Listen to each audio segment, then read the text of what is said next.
कि हम अपने आप को समझ सके एक्चुअली मुझे क्या चाहिए। फर्स्ट प्रायोरिटी मुझे वो रखनी है, उसके बाद ऑप्शन है तो मैं ज़रूर ट्रायल करके देखूंगी। और जो भी कुछ करे, ज़रूरी नहीं है आप इतने मास्टरमाइंड हो जो आपने एक बार क्लिक किया और वो राइट हो जाए। नो डाउट कई बार होता है कि हमने सोचा था शायद मैं उससे बेटर कर सकती थी और शायद मेरे पास बेटर ऑप्शन था। तो मैं चाहती हूँ कि लाइफ में एकदम ही फाइनल डिसीजन मत ले लीजिए, छोटे छोटे ऑप्शंस भी रखिए, लेकिन बहुत सारे नहीं।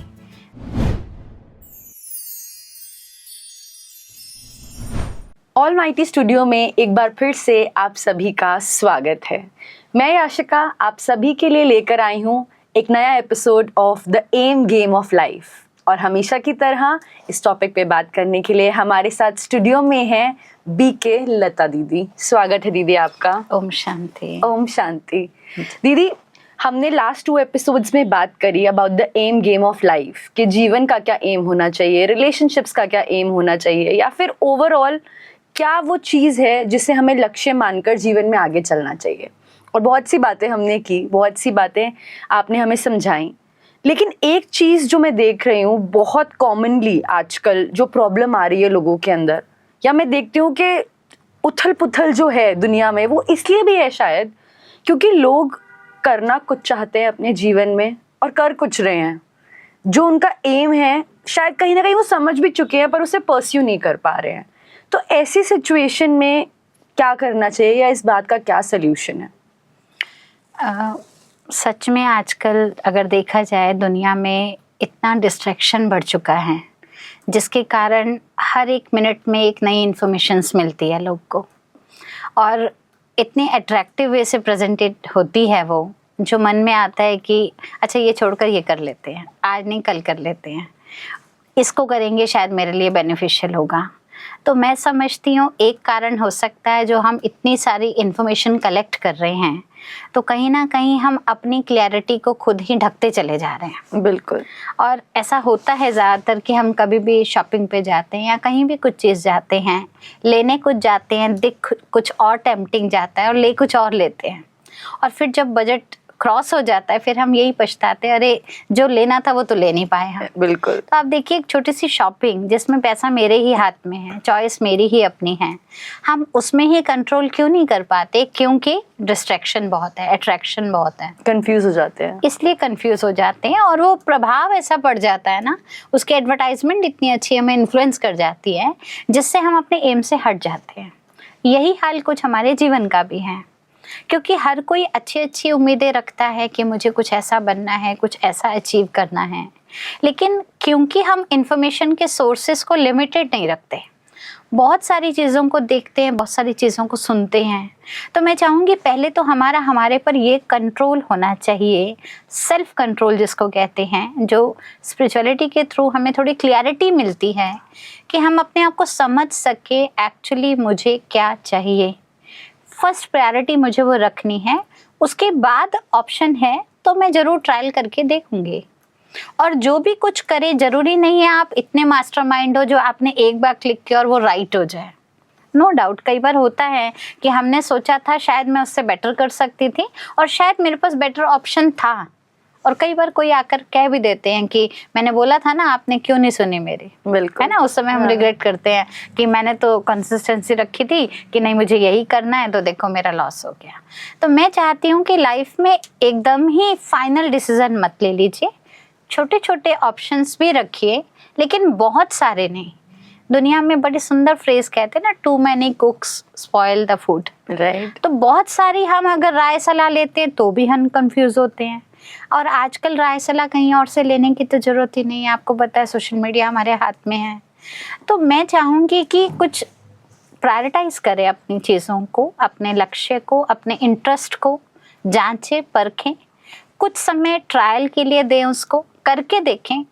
मुझे बहुत अच्छा आपको बताते बताते ख्याल आता है, एक छोटा बच्चा भी पैदा होते ही सब कुछ खाना पसंद नहीं करता, उसको ट्रायल कराया जाता है, कभी कुछ चीज़ चटा दी जाती है, कभी कुछ चीज़ के मुंह में ज़बरदस्ती डाल दी जाती है, धीरे धीरे धीरे इसका टेस्ट डेवलप होता है और फिर वो डिमांड करता है, और फिर जाकर एक ऐसा लेवल आता है जब वो स्लैम बुक में लिखता है my favourite dish is this.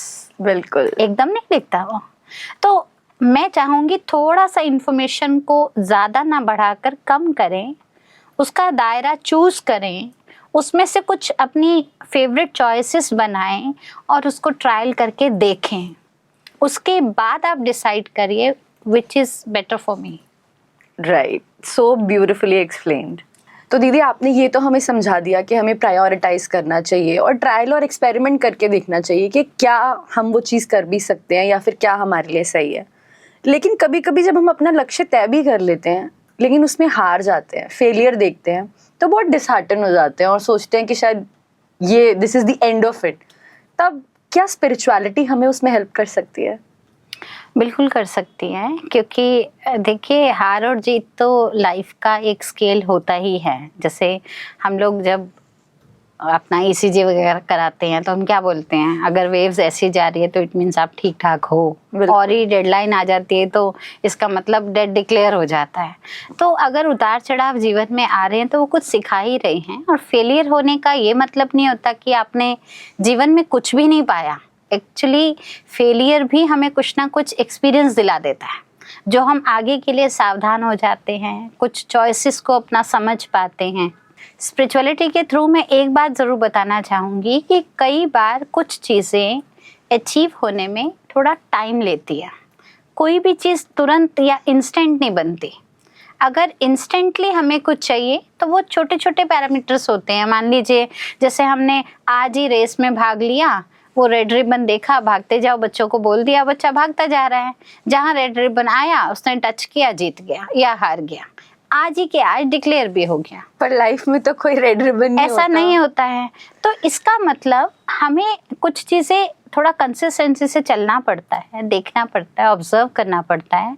और फेलियर हो गया हूँ इस बात को दोहराने से ज़्यादा मैंने इस फेलियर से क्या सीखा, अगर हम उसमें से वो पॉजिटिव लाइन या पॉजिटिव फ्रेम निकाल लेते हैं तो शायद हम नेक्स्ट अप्रोच में उस लूप होल को ध्यान में रखते हैं कि दोबारा मेरे से ये गलती ना हो और फिर मैं और थोड़ा बेटर और थोड़ा अच्छा एक्स्ट्रा एफर्ट डाल के करती हूँ। तो आज नहीं तो कल, क्योंकि हर चीज़ की अपनी अलग अलग फ्रेम है। अब जैसे मैं सिंपल सा आंसर दूँ आपको एक लेमैन लैंग्वेज में, तो आज आप धनिया बोओगे ना अपने गमले में, तो आप 1 दिन में या 2 दिन में आप उसका रिजल्ट देखोगे, पत्ते निकलने लग जाएंगे और आप खुश हो जाओगे। लेकिन आप आम बोना शुरू करोगे तो आपको 10 साल लगते हैं, कम से कम लगते हैं 5 या 10 साल लगभग, जितना मुझे इन्फॉर्मेशन है। तो हर बीज का अपना महत्व है ना, ऐसे ही कर्म भी एक बीज है। स्पिरिचुअलिटी हमको सिखाती यही है कि हम कर्म की महत्वता को समझें, अपना कर्म करें, उसकी प्रोटेक्शन का, हर चीज़ का ध्यान दें, जहाँ पर गड़बड़ हो रही है वो सीखें, नॉलेज ले आसपास से, उसको क्योर करें। लेकिन रिजल्ट आने में कोई चीज़ इंस्टेंट देगी रिजल्ट, कोई चीज़ टाइम लगाएगी, लेकिन कुछ भी नाशवान नहीं होता है। बहुत सुंदर लाइन किसी ने कही है कि छाता और दिमाग जितना खुला रहता है उतना हमें सहूलियतें देता है, और जितना बंद रहता है ना हमें लगता है क्या हैवी सा बोझ लेकर चल रहे हैं। तो थोड़ा ओपननेस रहनी चाहिए। जितना ओपन रहेंगे, ओपन माइंड रखेंगे, उतना हम फेलियर को नहीं देखेंगे, हम जो मिला है उसके बारे में सोचेंगे, उसका चिंतन करेंगे और आगे बढ़ने का लक्ष्य रखेंगे। बिल्कुल, बहुत अच्छे तरीके से दीदी आपने ये एक्सप्लेन किया। और आपकी इस बात से मुझे ये एक लाइन याद आती है कि once somebody gave me a box full of darkness and it took me a while to realize that even that was a gift. Exactly. क्योंकि उससे भी हम कुछ सीखते हैं। बिल्कुल। क्योंकि फेलियर जो होता है उससे भी एक स्टेपिंग स्टोन की तरह हमें समझना है और ना कि भी हार मान के बैठ जानी है। राइट। तो थैंक यू सो मच कि आपने यहाँ पर आज आके इतने अच्छे से हमें ये पूरी बात समझाई। अगले एपिसोड में भी आपसे ऐसी ही बातें करते रहेंगे। जी जरूर। तो यहाँ पर हम आपके लिए लेकर आएंगे अगला एपिसोड और बात करेंगे आगे की कि क्या करें in the M game of life. तब तक आप हमें कमेंट सेक्शन में ज़रूर बताएं कि आपका एम क्या है और आप क्या मेहनत कर रहे हैं उसके लिए। We'll be back in the next episode. तब तक के लिए धन्यवाद। ओम शांति।